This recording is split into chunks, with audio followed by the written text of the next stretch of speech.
Hola a todos. El día de hoy vamos a presentar un proyecto titulado Ambivalencia científica en el marco institucional, tensiones éticas y políticas en el Perú moderno, de la asignatura Realidad Nacional y Mundial con el docente Dr. Francisco Wong Cabanillas, correspondiente a la Facultad de Ingeniería Industrial de la Universidad Nacional Mayor de San Marcos.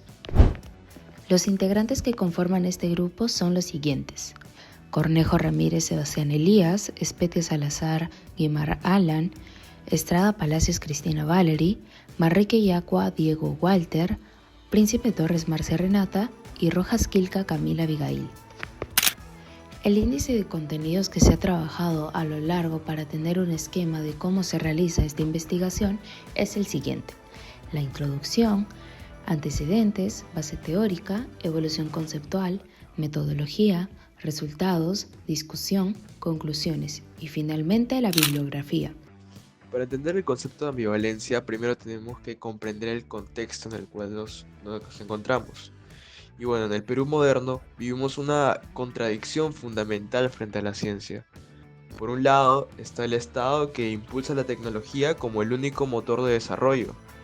Pero por otro lado existe una profunda desconfianza ética y cultural en la sociedad hacia esa modernización.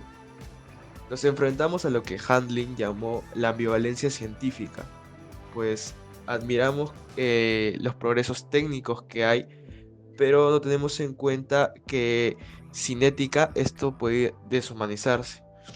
Y en el Perú esta tensión es crítica. La ciencia a menudo se percibe no como una solución propia, sino como una imposición externa. Y bueno, con respecto al marco teórico, Habermas y Foucault, para analizar esto usaremos a Habermas. Él distingue entre la racionalidad instrumental y la racionalidad comunicativa. El problema es que nuestras instituciones, al operar bajo una lógica, buscando simplemente resultados, mientras la sociedad reclama rendimiento ético. Como advierte Foucault, aquí la ciencia deja de ser neutral y se convierte en una herramienta de poder que define qué es verdad, marginando muchas veces a los saberes locales. Y bueno, nuestro análisis no es aislado, se sustenta en una sólida tradición teórica. A nivel global, Morin nos recuerda que la ciencia debe asumir la complejidad social y no ser simplista, mientras Latour demuestra que la ciencia y la política son inseparables. Aterrizando en América Latina, Mario Bunge advierte que no basta con importar tecnología, necesitamos una filosofía científica que integre valores sociales. Bueno, hemos identificado tres grandes problemas que surgen al analizar la ciencia en la actualidad, como pueden ver en este esquema. Bueno, primero tenemos el problema ético. Nos preguntamos, ¿estamos ante una tecnología sin control? Hans Jonas nos advierte que el poder tecnológico ha superado nuestra capacidad ética y hoy en día tenemos mucha tecnología, pero poca responsabilidad futura. El riesgo es tener herramientas muy poderosas sin la madurez moral para usarlas sin dañar nuestro entorno. Un ejemplo puede ser la IA, que al comienzo se había lanzado sin políticas claras o exactas, y recién después de un tiempo, después de 2 años, se pudieron poner algunas políticas que incluso capaz no pueden llegar a ser tan exactas, tan concretas para el poder tan grande que tiene la IA, pero al menos es un avance. Bueno, en la columna central enfrentamos el problema político. Aquí la tensión es eficiencia o democracia, siguiendo a Hannah Arendt. Vemos cómo la tecnocracia termina asfixiando la crítica ciudadana. Hemos cometido el error de reemplazar la decisión moral que busca ayudar a quien lo necesita por una decisión técnica, fría, basada únicamente en lo que diga la máquina o el sistema administrativo.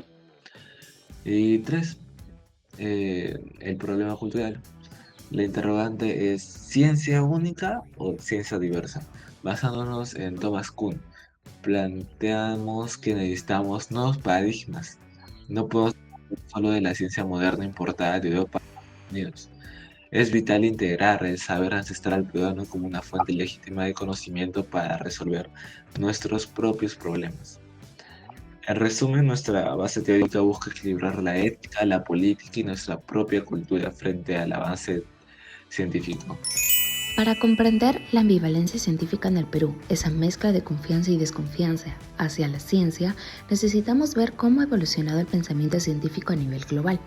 Esta evolución explica por qué hoy sentimos que la ciencia aporta progreso, pero también riesgo.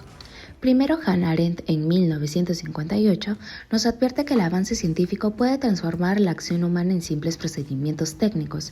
Esto se refleja en el Perú cuando las decisiones tecnocráticas parecen alejadas de la ciudadanía y del debate moral. Luego aparece Karl Popper en 1959, quien defiende que la ciencia solo avanza si se cuestiona a sí misma. Sin embargo, en nuestro contexto, la burocracia y la falta de autonomía científica limitan esa crítica abierta, alimentando la desconfianza social. Thomas Kuhn, en 1962, introduce la idea de los cambios de paradigma. Su aporte nos ayuda a entender por qué en el Perú los modelos tecnocráticos importados chocan con nuestras realidades culturales, generando tensiones entre modernización e identidad. Paul Federer, en 1975, va más lejos y propone un pluralismo epistemológico. No existe un único método válido. Esta idea es clave para un país plurinacional como lo es el Perú, donde los saberes ancestrales deberían dialogar con la ciencia moderna y no quedar excluidos. Hans Jonas, en 1984, nos recuerda que el poder tecnológico exige una ética proporcional. Esto es especialmente relevante en debates peruanos sobre minería, biotecnología o inteligencia artificial, donde la falta de una ética sólida incrementa la percepción de riesgo. Finalmente, Bruno Latour, en 1993, muestra que la ciencia y política nunca están separadas. En el Perú, esto es evidente. La ciencia avanza o se detiene según decisiones estatales, financiamiento y legitimidad pública. Por eso, la ciencia no es solo técnica, también es poder. En el caso de la metodología se emplea un enfoque cualitativo, filosófico y documental, pues se parte de la premisa: la ambivalencia científica es una manifestación de tensiones históricas y culturales entre conocimiento, poder y ética. Para el diseño de la investigación empleamos un modo experimental con alcance descriptivo analítico, basado en una revisión bibliográfica exhausta con fuentes principales como obras filosóficas, ensayos de ciencias sociales y documentos oficiales del Estado peruano, como Concitec, Minedu y Minam. Para seleccionar estas fuentes contamos con 3 criterios principales: la relevancia filosófica, la pertinencia institucional y la dimensión sociocultural. Por último, el proceso para realizar esta investigación consta de 3 fases. La primera, recolección, evaluación y selección de autores y fuentes fundamentales sobre ciencia, ambivalencia científica y ética. La fase 2, identificación de políticas públicas y documentos institucionales peruanos relacionados con ciencia, ética y desarrollo. Y por último, la interpretación integral del marco teórico y la realidad nacional. Ahora les hablaré sobre los resultados.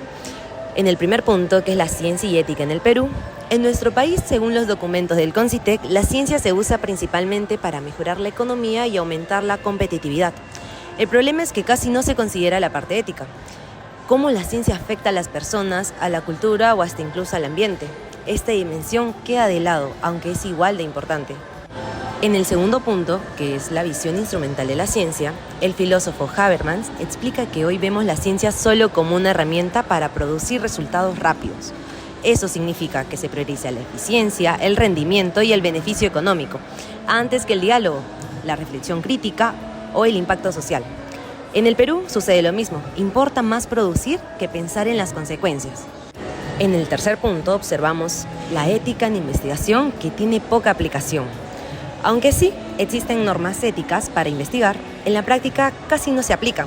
Las razones principales son la falta de recursos, la poca supervisión y la fuerte centralización en Lima.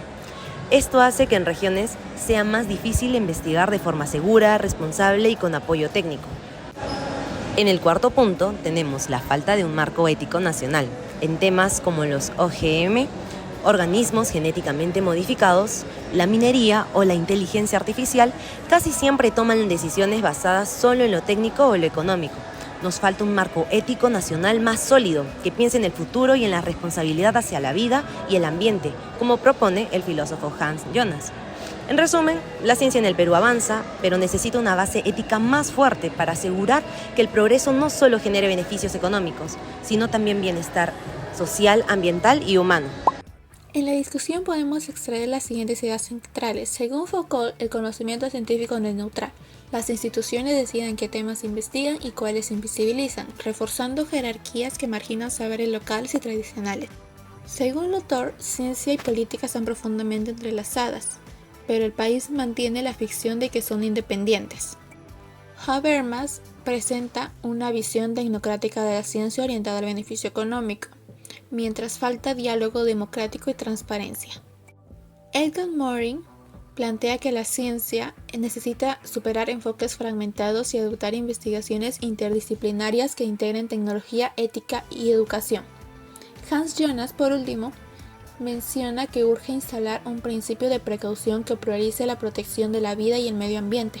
Si las instituciones lo llegan a adoptar, la ciencia puede convertirse en un espacio de inclusión y responsabilidad colectiva en lugar de mera herramienta técnica. Y para concluir con la exposición, podríamos decir que la ciencia en el Perú moderno vive una ambivalencia clara.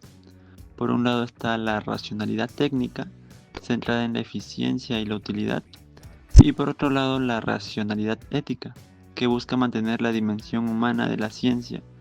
Esta tensión no es solo teórica, se refleja en las políticas públicas, en cómo se organizan las instituciones científicas y en la relación entre el Estado y la ciudadanía. La expansión tecnológica sin una base ética puede deshumanizar y aumentar desigualdades sociales. Por eso es importante reconocer la pluralidad de saberes y valorar los conocimientos locales e interculturales, lo que enriquece la ciencia y permite un desarrollo más inclusivo. Además, debemos recordar que la ciencia también es una forma de poder. Determina qué conocimientos se reconocen y cuáles quedan en la periferia. Por eso, democratizar el acceso a la ciencia y fomentar el pensamiento crítico son pasos clave para que más personas puedan participar en la construcción del conocimiento.